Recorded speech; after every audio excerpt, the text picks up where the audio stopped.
الحمد لله رب العالمين والصلاة والسلام على سيدنا ونبينا ومولانا محمد خاتم النبيين وإمام المرسلين وعلى آله وأصحابه أجمعين وعلى كل من تبعهم بإحسان إلى يوم الدين. أما بعد، اللہ تبارک و تعالی نے ہمارے دین میں جو بات ہمیں سکھائی ہے وہ یہ ہے کہ کسی بھی جائز مقصد کو حاصل کرنے کے لیے ایک مسلمان کو دو کام کرنے چاہیے. ایک اس مقصد کے حصول کے لیے اپنی کوشش کرے جتنی اس کے بس میں ہے، اور دوسرے یہ کہ اس کوشش پر بھروسہ نہ کرے بلکہ اللہ تعالیٰ سے رجوع کرے. کوئی آدمی اگر اپنی اصلاح چاہتا ہے کہ میں صحیح معنی میں سچا پکا مسلمان بن جاؤں، تو اسے دو کام کرنے ہوں. ایک ہے کہ اصلاح کی طرف قدم بڑھائے، اپنے اندر جو کمی کمزوری ہے اس کو دور کرنے کی کوشش کرے، اور ساتھ ساتھ اللہ سے مانگے کہ اللہ میں اپنی اصلاح کا مقصد حاصل کرنا چاہتا ہوں، آپ اپنے فضل و کرم سے مجھے اس کی توفیق عطا فرما دیجیے. کوئی شخص اگر بے نمازی ہے یا نماز تو پڑھتا ہے مگر جماعت سے مسجد میں آنے کی اس کے اندر اس کو توفیق نہیں ہوتی، تو اس کا طریقہ کیا ہوگا؟ طریقہ یہ ہوگا کہ ایک طرف تو اپنے آپ پر زبردستی کرے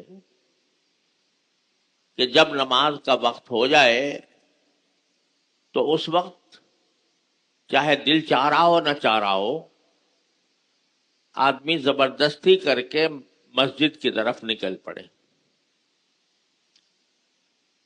اور اللہ تعالی سے مانگے کہ اللہ مجھے نماز باجماعت کا پابند بنا دیجیے. یہ دو کام کر لے گا کہ دعا بھی مانگے گا، اور مانگنے کے ساتھ اللہ تبارک و تعالی کے سے دعا مانگنے کے بعد اس کام کی طرف قدم بھی بڑھائے گا. نہ صرف دعا کافی ہے، نہ صرف کوشش کافی ہے. ایمان والے کے لیے دونوں چیزیں ضروری ہیں، کوشش بھی اور دعا بھی. اگر دعا مانگے تنہا اور عمل کچھ کرے نہیں تو صرف دعا سے بھی کام نہیں بنے گا. یعنی آدمی دعا تو مانگ رہا ہے، یا اللہ مجھے نماز باجماعت کا پابند بنا دے، لیکن جب وقت آتا ہے تو سستی میں گزار دیتا، قدم نہیں بڑھاتا. تو صرف دعا سے کام نہیں. کوئی آدمی دعا مانگے کہ میں یا اللہ مجھے مکہ پہنچا دے، اور مکے کے بجائے وہ ایران کا رخ کر لے، تو یہ صرف دعا مانگنے سے اس کا رخ نہیں پلٹے گا. تو کوئی دعائیں جو ہوتی ہیں وہ بھی ضروری، اللہ تبارک و تعالیٰ کی توفیق کے بغیر، اس کی مشیت کے بغیر کوئی مقصد حاصل نہیں ہو سکتا. اور دوسری طرف اپنی طرف سے جتنی انسان کے بس میں کوشش ہے وہ کر لے. تو یہ ہماری انفرادی زندگی کے اندر بھی یہی اصول ہے، اور اجتماعی زندگی میں بھی. محض زبانی طور پر دعا مانگ لینا بھی کافی نہیں ہے اور محض کوشش کر لینا بھی کافی نہیں ہے. دونوں چیزیں مل کر کوئی نتیجہ پیدا کرتی ہیں. انفرادی زندگی میں بھی ایک آدمی کسی گناہ میں مبتلا ہے تو اس گناہ کے لیے اللہ سے مانگے بھی کہ اللہ میں اس گناہ سے بچنا چاہتا ہوں، مجھے اس سے بچا لے. یہ صرف کافی نہیں بلکہ جب گناہ کا تقاضا پیدا ہو تو اس وقت اپنے آپ کو زبردستی اس کام سے روکنے کی پوری کوشش کرے. جو اس کے اسباب ہیں اس اسباب کی طرف جانے سے اپنے آپ کو بچائے. دونوں چیزوں کا ساتھ ساتھ حکم دیا گیا ہے اللہ تعالی کی طرف سے. نہ دعا کافی ہے نہ کوشش کافی. دونوں چیزیں جب مل کر جمع ہوتی ہیں تو اس سے بہتر نتیجہ نکلتا ہے. ہماری اجتماعی زندگی کا بھی یہی حال ہے. اجتماعی زندگی میں آج آپ دیکھتے ہو کہ سارے مسلمان افسردہ ہیں. کیوں افسردہ ہیں؟ کہ وہ غلامی کی زندگی گزار رہے ہیں اور ہمارے مسلمانوں کے اوپر مغرب کی غلامی مسلط ہو گئی ہے اور اپنے ہر فیصلے میں ہم مغرب کی طرف دیکھتے ہیں اور ان کو اپنا مائی باپ بنایا ہوا ہے. انہی کے اقتدا کرتے ہیں، انہی کے رنگ ڈھنگ اختیار کرنے کی کوشش کرتے ہیں اور اپنا سب کچھ ان کے حوالے کر رکھا. اس کا نتیجہ یہ ہے کہ غلامی کی زندگی ہو رہی ہے. اب اسرائیل جو ہے وہ ایک شیطان بن کر، عفریت بن کر مسلط ہے اور وہ غزہ میں، فلسطین میں نسل کشی کر رہا ہے، قتل عام کر رہا ہے.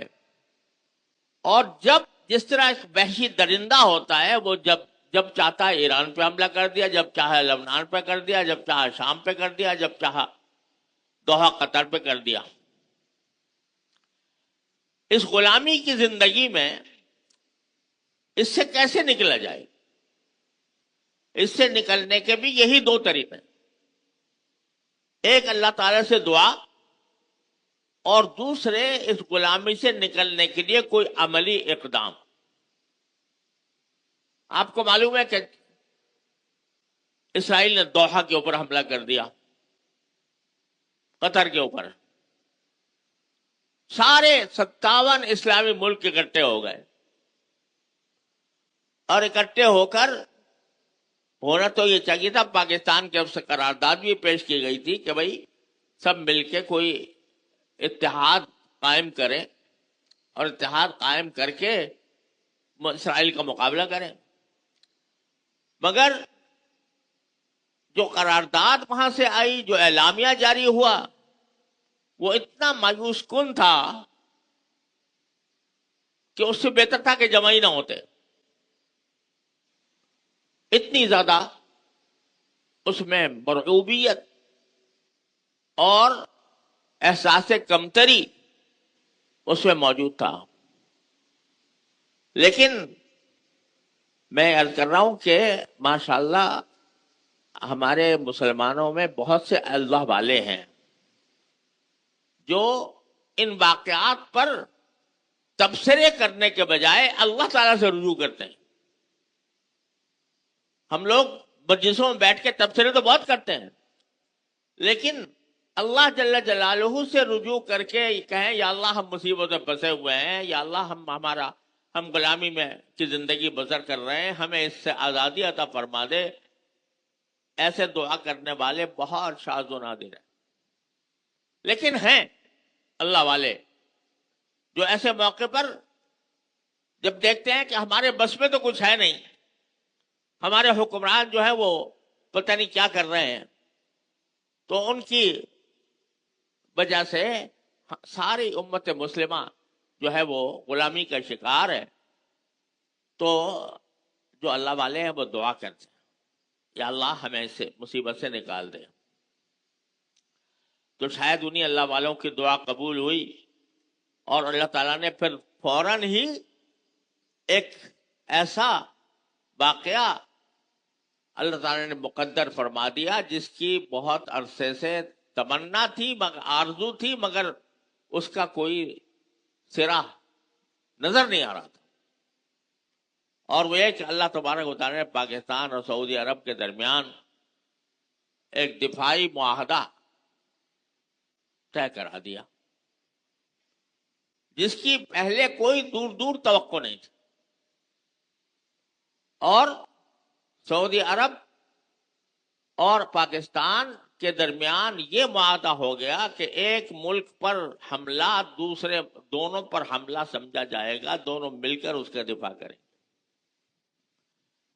یہ معاہدہ ایک طرح سے یہ سمجھنا چاہیے کہ اس پورے تاریک ماحول میں روشنی کی ایک کرن بن کر نمودار ہوا. اور یہ پاکستان کو اعزاز حاصل ہوا الحمدللہ کہ پاکستان کو حرمین شریفین کے تحفظ کے لیے چنا گیا کہ اگر خدا نہ کرے کبھی حرمین شریفین کے اوپر کوئی آنچ آتی ہے تو اس کے دفاع کے لیے سعودی عرب پاکستان سے مدد حاصل کرے گا، اور پاکستان اس کا دفاع کرنے کے لیے دفاع کرنے کا پابند ہوگا. اور ہم پر کوئی آنچ آتی ہے بھارت کی طرف سے تو سعودی عرب ہمارا ساتھ دے گا. ایک زمانہ تھا جب سعودی عرب کے تعلقات ہندوستان سے اتنے زیادہ قریب ہو چکے تھے کہ ہندوستان کے وزیر اعظم کا استقبال وہاں پر سعودی عرب میں سفیر السلام کہہ کر کیا گیا، یعنی امن کا پیغامبر انڈیا کے وزیر اعظم کو کہہ کر استقبال کیا گیا تھا. اور پاکستان کی اس کے مقابلے میں کوئی وقت نہیں تھی. لیکن اللہ تبارک و تعالی نے یہ دن دکھایا کہ جب پچھلے دنوں پاکستان اور بھارت کے درمیان 4 دن کی جنگ ہوئی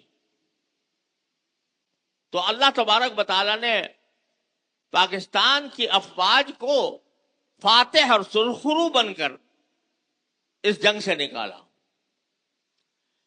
اور جیسا میں نے عرض کیا کہ مسلمان دعا تو کرتے تھے، لیکن ساتھ ساتھ کوشش یہ ہو گئی کہ ہماری افواج نے یہ کوشش کی کہ ہم اپنی عسکری طاقت کو، اپنی دفاعی طاقت کو امریکہ کے تابع بنانے کے بجائے ہم اس کو خود اپنی ذمہ داری پر ایسے ہتھیار تیار کریں جس میں ہم کسی کے محتاج نہ ہوں. پہلے جتنے بھی اسلامی ملک ہیں، عرب ممالک جتنے بھی ہیں، ان سب نے اپنی دفاعی طاقت امریکہ کے حوالے کر رکھی ہے. لاکھوں اربوں ڈالر وہ امریکہ کو دیتے ہیں اس کام کے لیے کہ وہ ان کی حفاظت کریں. سارے اسلحہ بھی اسی کے دیے ہوئے، اسی سے خریدے ہوئے، اس اسلحہ کی چابی بھی اس کے پاس. یعنی اگر وہ خود سے چلانا چاہے نہیں چلا سکتے جب تک کہ امریکہ کی طرف سے اس کی چابی نہ لگائی جائے. پاکستان کی افواج نے الحمدللہ اللہ تبارک و تعالیٰ کے خاص فضل و کرم سے اپنی اس امریکہ کے ساتھ نتھی ہونے اور امریکہ کا پابند ہونے سے نجات حاصل کرنے کے لیے خود اپنے اسلحہ خود تیار کیا، اور چین کے ساتھ روابط قائم کر کے چین کی ٹیکنالوجی بھی اختیار کی، لیکن اپنے ہاں خود تیار کیے اسلحہ. ایسے اسلحہ تیار کیے کہ اپنے سے 5 گنا زیادہ طاقت رکھنے والی انڈین فوج کو دھول چٹا دی، اور ان کے وہ طیارے جن پر ان کو ناز تھا، رافیل طیارے جو فرانس سے خریدے تھے بڑی قیمتی، اس کو دور سے ہی نشانہ بنا دیا اور طیارے گرا دیے اور ان کے سارے نظام کو مفلوج کر دیا. کوئی طیارہ مقابلے کے اوپر اڑنے کے قابل نہیں رہا. یہ کوشش جو کی گئی کہ ہم غلامی کے پھندے سے نکل کر خود آزاد ہو کر اپنا دفاعی انتظام کریں، یہ کوشش ہوئی اور اللہ والوں کی دعائیں ہوئیں. تو اس کا نتیجہ یہ ہوا کہ بھارت کو 4 دن کے اندر دھول چٹا کر اس کو بری طرح شکست دے کر ساری دنیا کے اوپر اللہ نے پاکستان کی ایک دھاک بٹھا دی. اس دھاک بٹھانے کا نتیجہ یہ ہے کہ آج سعودی عرب یہ کہتا ہے کہ آؤ میرے ساتھ اور ہم دونوں مل کر ایک دوسرے کے دفاع کریں. وہی سعودی عرب جو کبھی انڈیا کے وزیر اعظم کو سفیر السلام کہہ کر اس کا استقبال کرتا تھا، لیکن اس کے اوپر بھی یہ بات واضح ہو گئی کہ الحمدللہ عالم اسلام کے اندر ایک ملک ایسا ہے جو امریکہ کے اوپر انحصار کرنے کے بجائے خود اپنی کوشش سے اپنے اسلحات کو استعمال کر سکتا ہے. اور الحمدللہ یہ اعزاز بھی اس کو حاصل ہے کہ وہ ایٹمی قوت ہے. لہذا یہ منظر، خوشنما منظر ہماری آنکھوں کے سامنے آیا کہ سعودی عرب کے ولی عہد محمد بن سلمان اور ہمارے وزیر اعظم اور ہمارے آرمی چیف، ان کے ساتھ بیٹھ کر یہ معاہدہ طے پا گیا کہ ہم ایک دوسرے کے دفاع کے لیے تیار رہیں گے. تو یہ نہ سمجھو کہ یہ دعائیں جو کبھی کی جاتی ہیں وہ رائے گاں جاتی ہیں. اللہ تبارک و تعالی 2 چیزوں کو ملنے کے بعد اللہ تبارک و تعالی نتائج ظاہر کرتے ہیں، ایک دعا اور دوسرے کوشش. قرآن کریم نے یہ فرمایا وَأَعِدُّوا لَهُم مَّا اسْتَطَعْتُم مِّن قُوَّةٍ، دشمنوں کے مقابلے کے لیے جتنی قوت تم تیار کر سکتے ہو وہ تیار کرو. یہ حکم ہے قرآن کا. تو اس کے بعد جب کبھی مقابلہ ہو جائے تو ثابت قدمی سے کام لو اور اللہ تعالیٰ سے رجوع کرو. یہی 2 کام ایک مسلمان کے ہیں.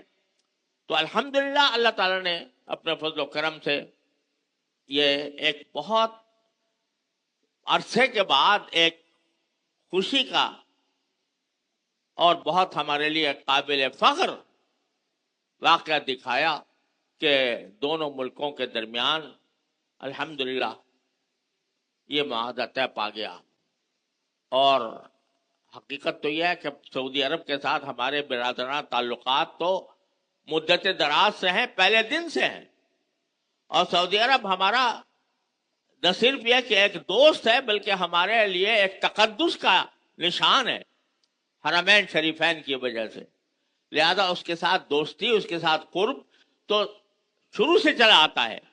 لیکن یہ دفاعی معاہدہ انشاءاللہ ثم انشاءاللہ یہ دشمنوں کو کی سازشوں کو ختم کرنے کا ذریعہ بنے گا.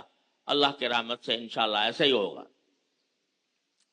تو اب جو فلسطین کا مسئلہ ہے اور اسرائیل کا مسئلہ ہے کہ جو ایک درندہ بنا ہوا ہے اور جس پر چاہتا ہے وہ چڑھ دوڑتا ہے، تو اس کے لیے ایک لگام ڈالنے کا اللہ نے ایک موقع دیا. دوسری طرف میں یہ بھی گزارش کرنا چاہتا ہوں کہ غزہ کے مسلمانوں کی ابھی تک مصیبت میں کوئی کمی نہیں آئی. وہاں پر دن رات ان کی وحشیانہ بمباری بھی جاری ہے اور ان تک پہنچنے کے جتنے امداد پہنچنے کے جتنے راستے ہیں وہ بھی بند کیے ہوئے ہیں اسرائیل نے دنیا کے سارے قوانین کے برخلاف. ایک ناجائز محاصرہ کیا ہوا ہے. بچے مر رہے ہیں بھوک سے، عورتیں مر رہی ہیں، بوڑھے مر رہے ہیں، بھوک سے مر رہے ہیں، اور امداد کے راستے بند کیے ہوئے ہیں. امداد بہت اگر پہنچ رہی ہے تو بہت کم پہنچ رہی ہے، جس کا جو پوری طرح کارآمد نہیں ہو سکتی. اس موقع پر کچھ اللہ کے بندوں نے ایک کوشش شروع کی ہے، وہ ہے ایک بحری قافلہ جو روانہ ہوا ہے، اب اس وقت سمندر کے بیچ میں ہے. وہ سمود کے نام سے، سمود کا معنی ہوتا ہے استقامت، تو استقامت کے نام پر، سمود کے نام پر یہ بحری قافلہ چلا ہوا ہے تونس سے، اور ابھی سمندر کے درمیان ہے. یہ قافلہ ایک طرح کا ایک علامتی رد عمل ہے اسرائیل کی جارحیت کے خلاف، اور اس کا مقصد یہ ہے کہ جا کر محاصرہ توڑے، اور محاصرہ توڑ کر وہاں غزہ کے لوگوں کو دوائیں اور غذائی سامان فراہم کرے. اس کے لیے یہ قافلہ چل رہا ہے. اس کے اوپر خطرات ہیں. اسرائیل حملہ بھی کر سکتا ہے، اس کے راستے میں رکاوٹ ڈال سکتا ہے. اسرائیل جو خود دہشت گرد ہے، اس نے اس قافلے کو دہشت گرد قرار دے دیا، حالانکہ بیچارہ پرامن قافلہ ہے. تو یہ کوشش اس طرح بھی ہو رہی ہے. یہ کوشش ہے، اور یہ کوشش ہماری طرف سے پوری حمایت کی مستحق ہے، اور ہماری دعاؤں کی مستحق ہے. اللہ تعالیٰ اس کی حفاظت فرمائے اور اس کو منزل تک پہنچائے، اور یہ محاصرہ توڑنے کے اندر کامیاب ہو اور فاتح بن کر واپس آئے. اس کی بھی سب مسلمانوں سے دعا کی گزارش ہے کہ سب اس کو دعا میں یاد رکھیں. غزہ کے مسلمانوں کے لیے، برما کے مسلمانوں کے لیے جن پر ظلم ہو رہا ہے، اور سارے مسلمان جہاں پر بھی ظلم کا شکار ہیں، ان کی نصرت کے لیے، ان کے ظلم کو دور کرنے کے لیے کوئی مسلمان دعا سے پیچھے نہ رہے. ہر نماز میں ان کے لیے دعا کریں، اور اس قافلے کے لیے بھی دعا کریں، اور پاکستان اور سعودی عرب کے لیے بھی دعا کریں. یا اللہ پاکستان اور سعودی عرب کو استقامت عطا فرما، اور غیروں کی غلامی سے نکالنے کا ذریعہ بنا دی. اور یہ کچھ بعید نہیں ہے کہ دو ملکوں کے درمیان یہ معاہدہ ہوا ہے، تو اللہ تبارک و تعالیٰ دوسرے مسلمان ملکوں کو بھی توفیق دے کہ وہ اس میں شامل ہو. اگر مسلمان سارے متحد ہو جاتے ہیں، 57 ملک دنیا کے جو عین دنیا کے بیچوں بیچ آباد ہیں، مراکش سے لے کر انڈونیشیا تک ایک زنجیر ہے اسلامی ممالک کی، اگر یہ آپس میں اس طرح متحد ہو جاتے ہیں تو کسی کے مجال نہیں ہوگی کہ وہ ان کو غلام بنا سکے یا ان کے حقوق کو طلب کر سکے. لہذا جیسے میں نے عرض کیا کہ کوششیں ایک طرف اور دعا ایک طرف، ہم اس کوشش میں براہ راست شریک ہونے کے قابل تو نہیں ہیں. ہمیں ہتھیار چلانا بھی نہیں آتا، ہمیں ہتھیار بنانا بھی نہیں آتا. ہم ایک عام لوگ ہیں، لیکن عام لوگ کم از کم اپنی دعاؤں کا رخ بدلیں. اپنی دعائیں جس طرح اپنے لیے کرتے ہیں، اپنی صحت کے لیے کرتے ہیں، اپنی معاشی ضروریات کے لیے کرتے ہیں، اس طرح امت مسلمہ کے لیے دعا کریں. اس طرح پاکستان کے لیے دعا کریں، سعودی عرب کے لیے دعا کریں، اور جو لوگ کہ فلسطین کے اندر اسرائیل کے ظلم و ستم کا شکار ہیں، ان کی نجات کے لیے دعا کریں، ان کی فتح کے لیے دعا کریں. دعا بہت بڑا ہتھیار ہے. الدعاء سلاح المومن، دعا مومن کا ہتھیار ہے. تو کسی بھی مسلمان کو دعا سے کم از کم پیچھے نہیں رہنا چاہیے، اور ہر وقت ذہن میں رکھنا چاہیے کہ ہمارے مظلوم مسلمان بھائیوں کے ساتھ جو زیادتیاں ہو رہی ہیں، اللہ تعالیٰ ان کو نجات عطا فرمائے. اگر سارے مسلمان دعاؤں پر لگ جائیں تو اللہ تبارک و تعالیٰ کی رحمت سے کچھ بعید نہیں ہے کہ اللہ تعالیٰ ہمیں اس غلامی کی زندگی سے نجات عطا فرما دے. وآخر دعوانا الحمدللہ رب العالمین.